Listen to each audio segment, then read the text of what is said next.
I have just a year worth of experience playing tabletop RPGs. I was introduced to this lovely world via a local church group. 2 guys were looking to recruit 1 player, and I instantly said yes, despite having no prior exposure to Pathfinder or any other games of the like. Still, I was excited to learn, and my 1-year journey had brought me far, both in the world of D&D and on a more personal level. This is the story of a guy named Jay, an experienced player and also the subject of this 3-parter. I want to say up front that I do not blame the DM for what happened, although he did enable some of Jay's worst tendencies. This campaign had its highs and its lows, and I'm sure DM tried his best to ensure everyone had a good time. In the end, however, only one of his players would be having fun. Our party consisted of a mix of male and female characters, both in and out of game. For the sake of maintaining some anonymity, players' names have been changed. We had Oracle, Rogue, and Barbarian as our 3 truly experienced players.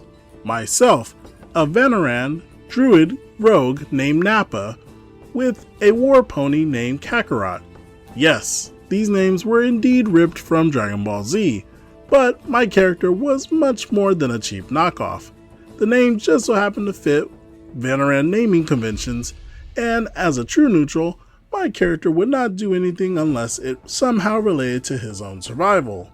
Then there was Jay's character, a yellow-skinned rat folk kineticist with lightning abilities that could only say Pika, and rode a dire bat named Goldbat.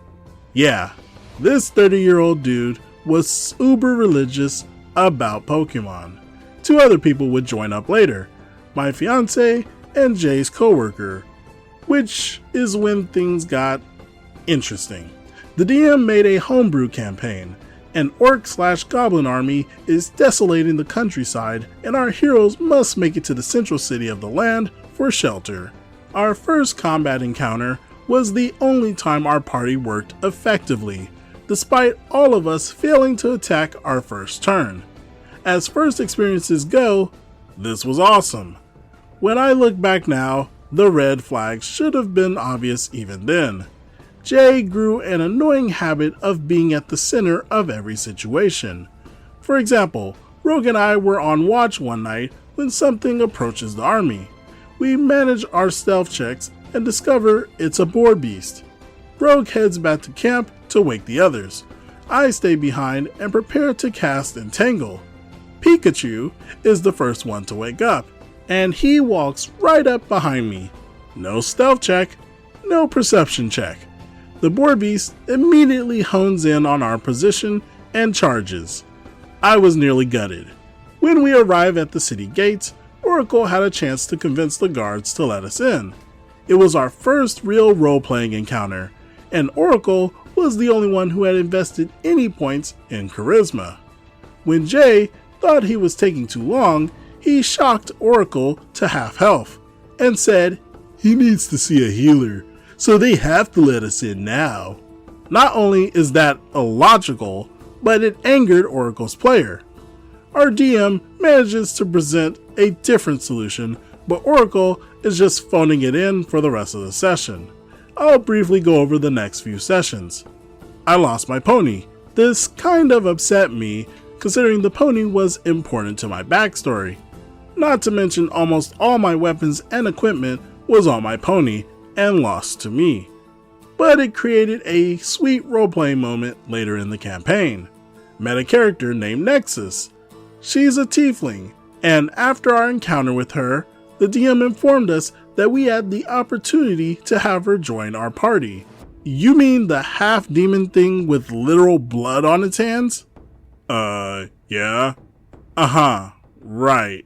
Join us. Sure. Jay actually did the sensible thing and shot at her, which he missed and allowed her to escape. Besides Oracle getting upset over yet another possible role-playing encounter he would have shined in, we lose Nexus, presumably in the sewers. She becomes an important NPC later on. We start searching the sewers and encounter huge spiders. After a 3-hour-long engagement, most of our party was drained of strength, and one of us was paralyzed. At that point, I was even stronger than our barbarian, since the spiders inflicted poison that damaged our strength.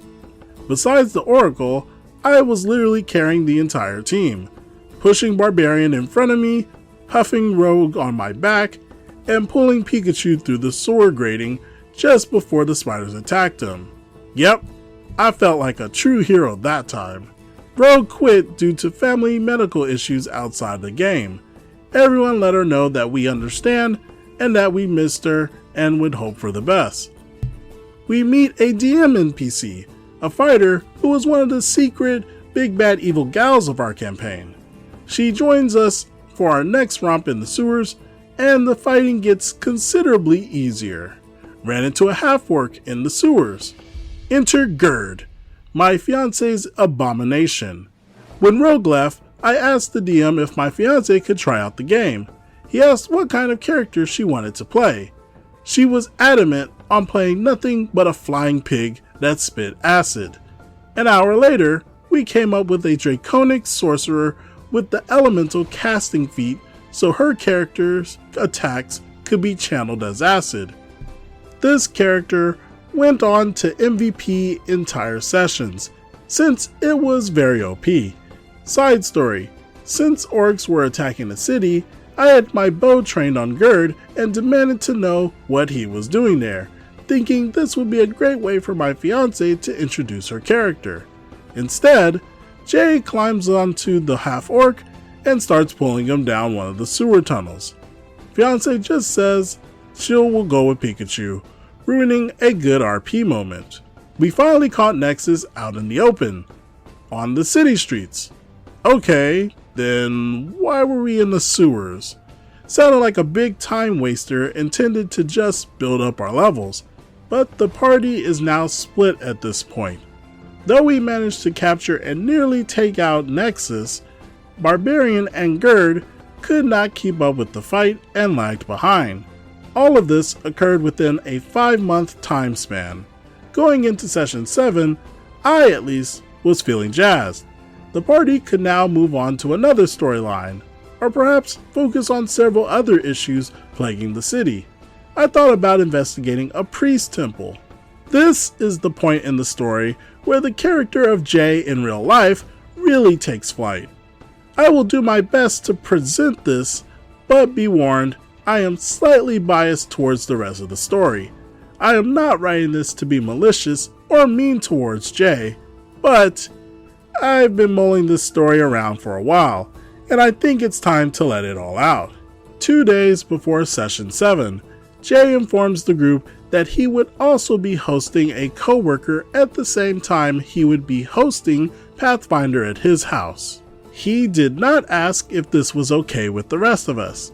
In the case of my fiance, the group had all asked whether or not she would be interested in joining as well.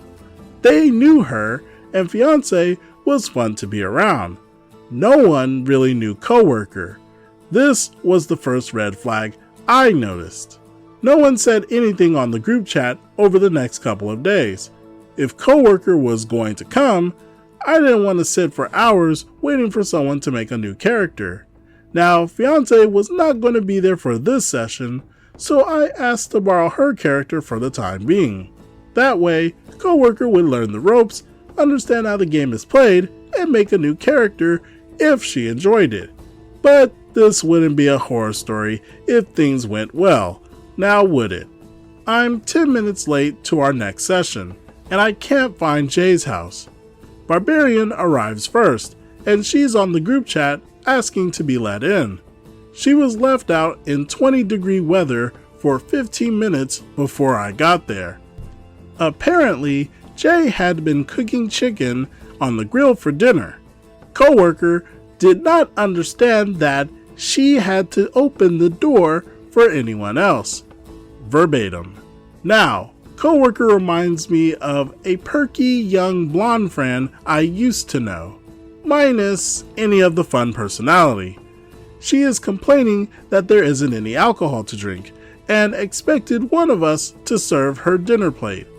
When we ate candy afterwards, coworker could not believe we ate so much candy, even though I had just taken 2 pieces at that point. Barbarian and I then take more candy. Yeah, it was out of spite, but nobody's perfect, guys. We're about to start the game.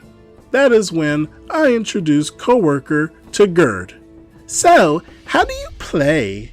Well, normally you make up a character and go on a quest. You can do practically anything to accomplish that quest. I don't know if I like that. Well, if you want to try it out, I asked my fiance if it was alright for you to use her character, just so you can get started and learn how the game works. What's a Gerd? We joke around that Gerd is a flying pig that spits acid, but he's actually a half-orc sorcerer. I don't want to be a pig. Well, it's only for 1 session, and you said I can make a character? Any character? Yeah. Coworker then wasted the next 2 hours creating a perfect rendition of Daenerys Targaryen from Game of Thrones. And she is also a sorcerer. Wow. I guess it wasn't a complete waste of our time. Barbarian and I actually had a decent conversation about writing. Up until this point, we just poked fun at each other. But no, it was a waste. Because when we finally get into the campaign, and goblin assassins rush us trying to take Nexus, coworker beat all of us on the initiative, and announced, I flashed them my sea cups. Silence. Never mind that this was a Christian group, you spent 2 hours creating a character just to have that? Our DM informs her that that does not work, and the goblins continue charging. But why? You said I could do anything. Because you're a human, and they're goblins, and are not attracted to you at all? I don't understand. That should have worked. We slayed a few goblins that session, and that's about it. Right after the fight is over, coworker pulls out her phone and just sits there. She does not talk to anyone at the table, and whenever I try to pull her back into the game, she simply wrote down, I'm drunk, and pointed at that. If you must know, no, she didn't have a car, and Jay was her ride home. Pretty odd considering she also had a boyfriend. Anyways, Oracle arrived late to the party. Not that he missed anything, and he, Pikachu, and Nappa begin planning to deal with the orc/goblin army. I'm trying to come up with plans that include Barbarian, but she's sitting quiet across from me, and the others continue to talk at me. Barbarian gets up and leaves 45 minutes later, since nothing else is going to happen with her that night. This would also be the last time we would see Oracle at the table. While he did have physics classes and band practice, there was a month stretch where he wouldn't talk to anyone. I finally got to talk to him at a meeting with the Greater Christian Group, but when I brought up the campaign, he got really indignant about coming back. I still don't know why, but Oracle decided to keep his distance from us after that. Oh, and coworker never showed back up again. Jay took to the group chat apologizing to everyone. For what?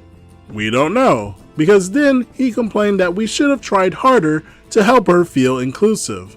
I was literally the one person trying to bring her into the game. Jay himself never paid any attention to coworker throughout the entire session. 3 players gone. You'd think that would be the end, but there's more of this story to tell. With our 3 experienced players gone, we were left with a power vacuum, one that my fiance described as a dynamic between Jay and I over who was going to lead this party. This would ultimately lead to the party's complete dissolution. Adding new players is tricky, especially if you have no way to vet them.